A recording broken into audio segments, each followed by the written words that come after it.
My father was the first person in American history to be officially murdered by a ghost.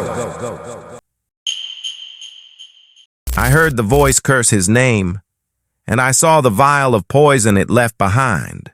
We called it Kate, and it destroyed my family. My name is Richard Williams Bell. I was born on a farm in Red River, Tennessee, a place that would later be known as Adams.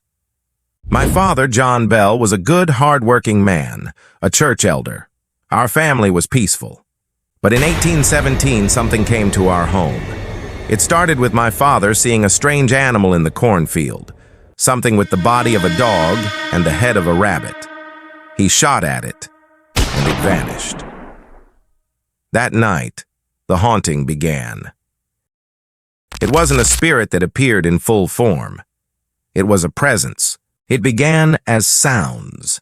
First, a faint scratching on the outside walls. Then a loud, deliberate pounding that would shake the log walls of our cabin. My father and I would rush outside with our rifles, but there was never anyone there. The snow around the house would be undisturbed. Then the sounds moved inside. We would be lying in our beds, in the dead silence of the night, and we'd hear a sound like someone's tongue clicking against the roof of their mouth, or a wet gulping swallow right next to our ears. The entity then focused its full attention on my younger sister, Betsy. She would cry out in the night. We would run to her room to find the blankets ripped from her bed. She would scream that something was pulling her hair, pulling it so hard it lifted her head from the pillow. Then, we saw the marks. Bright red welts, in the perfect shape of a hand, would appear on her face and arms as if she had been violently slapped by an invisible force. We were a God-fearing family. We prayed, we read the Bible, but the evil only grew stronger. After months of these physical torments, the entity found its voice.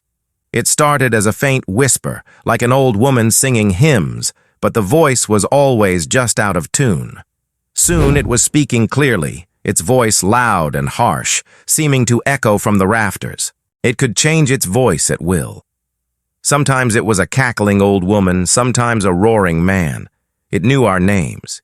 It knew our secrets. It would repeat word for word conversations my father had in private, miles away from the farm. It knew things no living person could know. When we asked who it was, it gave many names, but eventually it settled on one. It claimed it was the ghost of Kate Batts, a neighbor my father had a minor business dispute with years ago. It claimed my father had cheated her. This was the motive it gave for its hatred. It was a liar, but it was a convincing one. Kate, as we were forced to call her, was a tormentor. She focused on Betsy, sticking her with invisible pins, causing her to have violent fainting fits and seizures. She would ruin any chance of happiness for her, even driving away her suitor. Our torment became a local spectacle. People came from all over to hear Kate speak. She would curse them, sing, and argue theology. General Andrew Jackson himself, hearing of the phenomenon, reportedly came to our farm with a witch tamer to expose it as a hoax.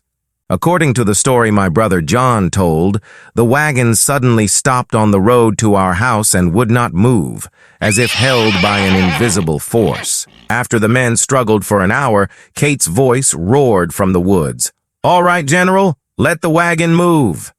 And it did. The entity then tormented Jackson's men all night until they fled, with Jackson supposedly saying, "I would rather face the entire British Army than the Bell Witch." We were no longer a family. We were a freak show, tormented by an invisible ringmaster. As horrific as the attacks on Betsy were, Kate's true, profound hatred was for my father. She called him Old Jack Bell.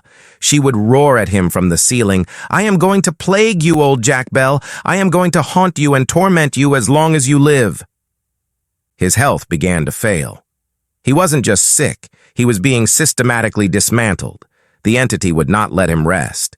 If he managed to fall asleep, Kate would roar his name, jolting him awake. She would snatch his shoes from his feet as he tried to walk or fill them with sharp stones. She would slap his face with all her might, leaving welts that we could all see. He began to suffer from facial paralysis, his mouth twisted. He would be struck by violent seizures, his tongue swelling so he couldn't speak. This was not a sickness. This was a slow, methodical, and sadistic execution. By 1820, my father was a broken man. He was bedridden. Kate was relentless. As he lay dying, the entity would sing loud, bawdy drinking songs, cackling with joy at his suffering. One morning in December, we found him unresponsive. He was in a stupor, unable to be woken. On his bedside table, we found a small, dark vial of liquid that none of us recognized. Then, the voice of Kate echoed through the room. She was shrieking with laughter. She proudly announced that she had given him the vial, that she had dosed him while he slept. She had finally gotten him. In a panic, we took some of the strange liquid and tested it on the farm cat. The cat died almost instantly. We knew it was poison. My father never woke up. He died the next day. The witch had murdered him. But her cruelty was not finished. As we lowered my father's coffin into the cold ground, her voice burst out over the mourners, singing a loud, cheerful song about a bottle of brandy. She had won. She had destroyed our family, and she celebrated on his grave. She promised to return in 7 years, and she did. The haunting was not over, but its main purpose had been achieved. Some spirits are just echoes of the past, but others are a storm of pure hate, looking for a family to break.